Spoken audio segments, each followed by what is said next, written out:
What's up everyone, welcome to 2020. Firstly, a quick apology for the lack of content that's been coming out.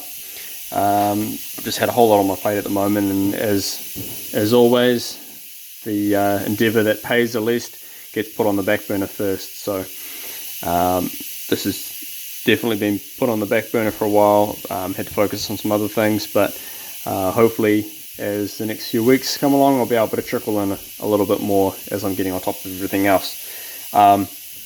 This one's just going to be a really short one. I recently had a question on powder coating, whether the vapor blasting process will actually remove powder coating. The answer is kind of yes. It really depends on the quality of the powder coat. So some things you'll find will come off really quickly and easily, other things will be a lot more difficult.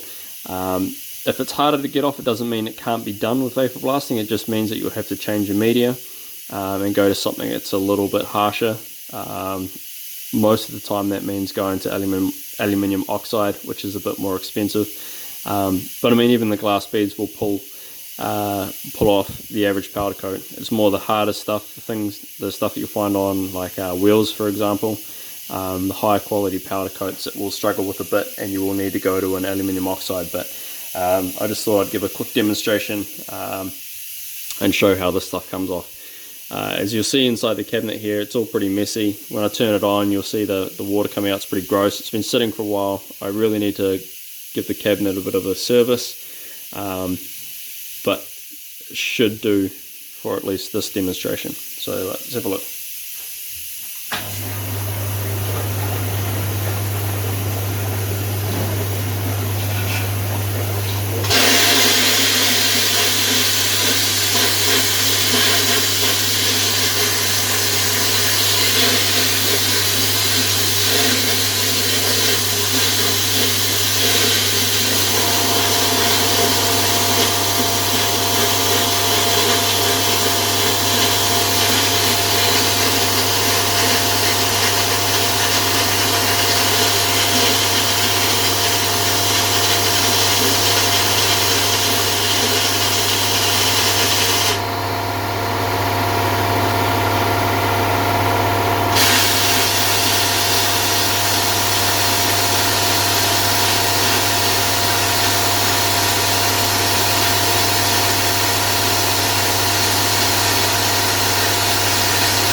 There you see, it will come off very slow, but again, this is just with glass beads in here. If you've got a mixture of the glass beads and aluminium oxide, it will come off much faster. So not ideal if you've got a large part to do and you've only got glass beads in your cabinet. It will work, but it's slow. So ideally, I don't actually have my other cabinet set up at the moment with the aluminium oxide. I might do another video a little bit later to show the difference when you add it in, but it does work. It will strip it off, but it is slow.